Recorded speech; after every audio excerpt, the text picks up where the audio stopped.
Yo, I want to talk about the importance of listening to your body's intelligence.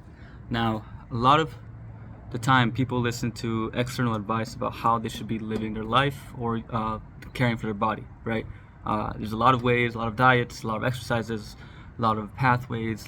And for me, I've been keeping it really simple.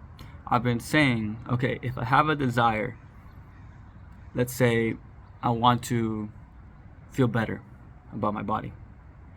I let it sit and I let my body tell me what's the next step. Because guess what?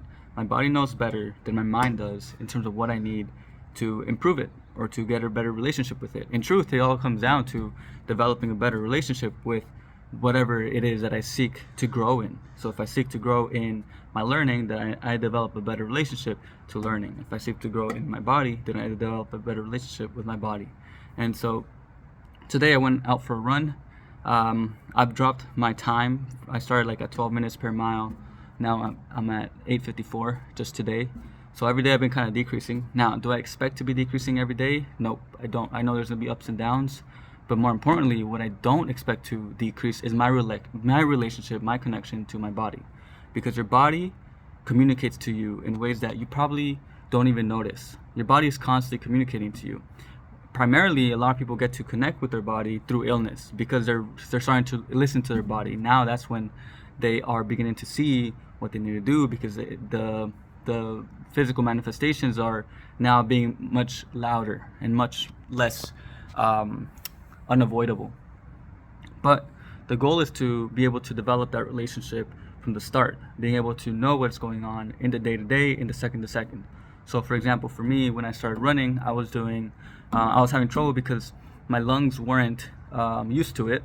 Also, I've had a lot of congestion, primarily due to the foods that I'm eating. So it's either that I need to go on a fast or I need to maybe drink some green juice, which is probably what I'm going to do this weekend. And then I'm also going to be, and so I was clearing out a lot of that congestion. I'm still blowing my nose. It's not as much anymore, but that's helping me breathe better. And so through the weeks, I've seen a better ability to breathe, which has allowed for a lot of great cognitive and just overall physical benefits.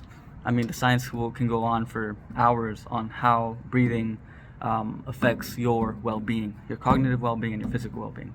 But besides that, there's that benefit, right? Then came now today I was running up a hill, and before I even consciously knew it, my body told me through an image in my head, jumping squats. So jumping squats are going to be the key to bypassing or to surpassing the current running limit, being 8:54. Now the goal is, this isn't a really strict goal, but I would love to be able to run with my body, right? Like have a great connection, great conversation with my body for like 20 minutes. So let's say I run like 2 miles, 2.5 miles a day, right? That to me sounds like the dream. Why? Because the reason is, obviously there's gonna be a lot of physical benefits from it, but I'm not moving from this desire to achieve a physical benefit. I do want to look good. I do want to feel good, but more importantly, I want to feel good because I'm connected to my body. And so, when you start realizing that this connection is primary, then that's where you start to tap into the magic, the beauty, the mysticism of the body, because there is a communication that is happening. Now, a lot of people in the Western world cannot fathom this ability to have a images or signs or signals being sent to you from your body. A lot of the Western world is based on medicine, and so treating physical ailments is the primary thing, and so the emphasis and the attention goes into the physical ailments, the things that you can see, feel, and basically more so hurt from. And now this is a different perspective. It's much more Eastern, where we are seeing that when we sit back and we are open to the body, it communicates to us. Now, I would say that, everything is a sign, everything is a communication in terms of your relationship to your body. If you're overweight, if you have congestion, if you have digestion issues, all of those are signs of this equilibrium that you have. And so the goal is equilibrium, and in equilibrium, one finds release, one finds wellness.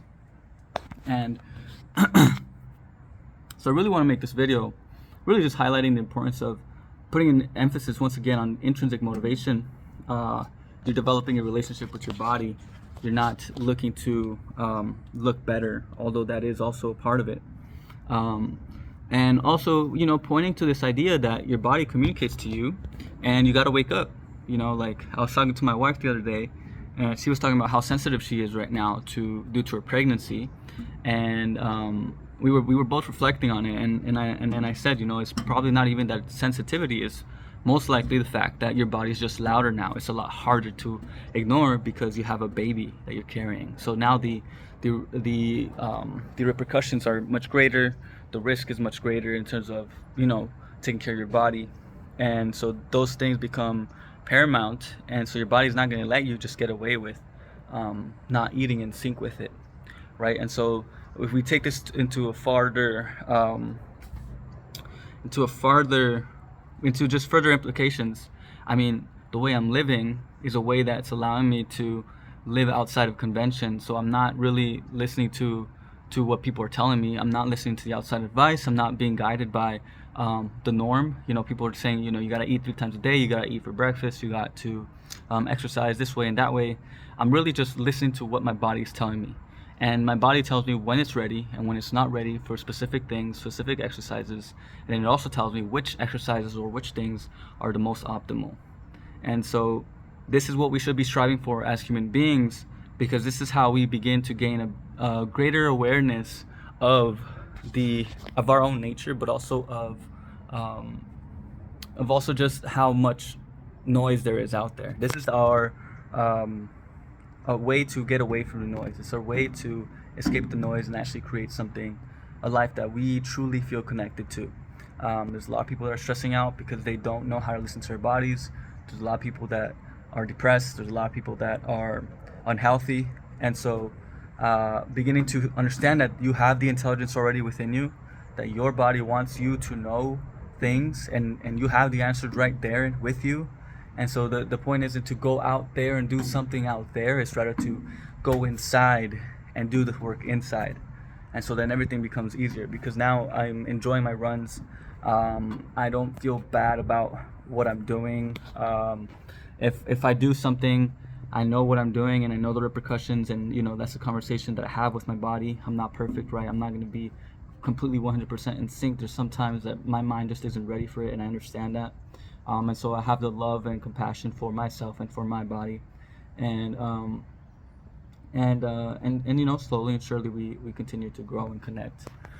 So I think that's really it. I think that if we can truly live as human beings that are connected to themselves, then a lot of the noise, a lot of the suffering will go away, because we'll stop being afraid of being ourselves, and we'll start moving forward from a place of authenticity and integrity, and also just harmlessness toward ourselves and towards the environment and nature, as our bodies come from nature. And I'm enjoying the green out here. Okay, so appreciate you guys listening. See you guys in the next video. Stay lucid. Peace.